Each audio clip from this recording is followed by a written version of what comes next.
Dans mes messages à la nation des 8 mars et 3 avril dernier, j'ai annoncé une réorientation des allocations budgétaires à hauteur de 450 milliards au moins sur 3 ans, en réponse aux besoins des jeunes en termes de formation, d'emploi, de financement de projets et de soutien à l'entrepreneuriat et au secteur informel.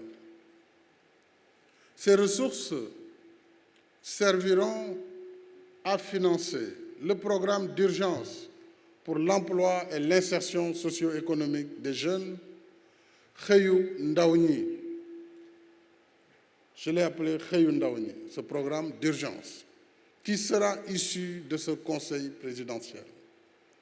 Et comme je l'ai indiqué tout au long du processus préparatoire de ce Conseil, je tiens à ce que ce programme soit pragmatique, orienté vers l'action, mais opérationnel, de façon diligente à l'échelle nationale. Il devra aussi répondre aux exigences d'inclusion, d'équité territoriale et de justice sociale, que j'ai déjà fixées comme marqueur des politiques publiques, car je veux un Sénégal de tous, un Sénégal pour tous.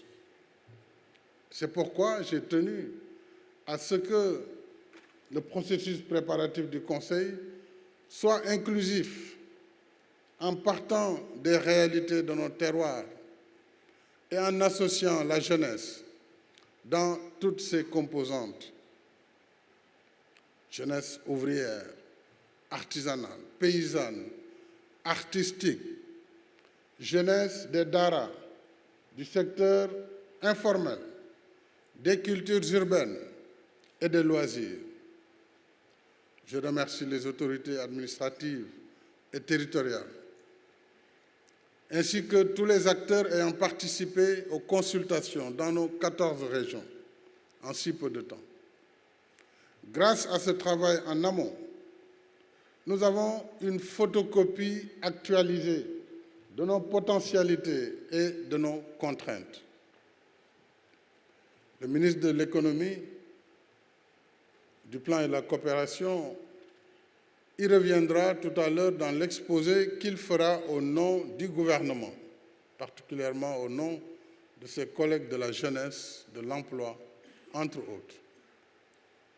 D'emblée, je dois préciser que l'exercice qui nous réunit ne consiste pas à créer du tout nouveau à partir du néant.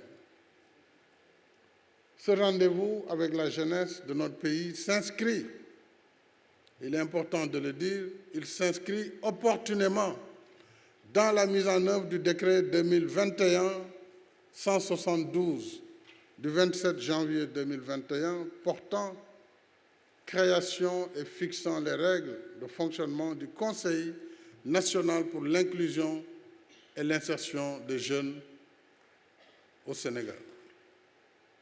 Il s'agit de faire un diagnostic honnête de la situation, de l'emploi, de l'employabilité et de l'entrepreneuriat des jeunes pour en dresser un tableau d'ensemble. Nous voulons mesurer nos acquis, identifier nos contraintes et corriger surtout nos insuffisances pour améliorer nos performances. En somme, il s'agit ensemble de réfléchir, de dialoguer et d'interroger nos pratiques afin de convenir de nouvelles dynamiques pour faire plus et mieux.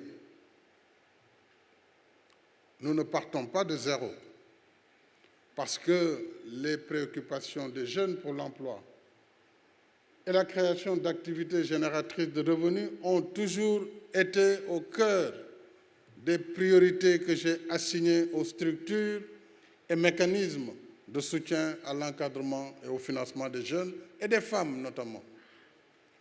le Fonds de financement de la formation professionnelle, le 3FPT, auquel sont versées les ressources tirées de la contribution forfaitaire à la charge de l'employeur, intégralement, soit plus de 20 milliards de francs CFA chaque année,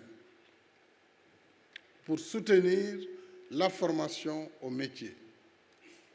L'Agence nationale pour l'emploi des jeunes, ANPEJ, qui reçoit et oriente les dossiers des jeunes. La Délégation générale à l'entrepreneuriat rapide des femmes et des jeunes, la DERFJ.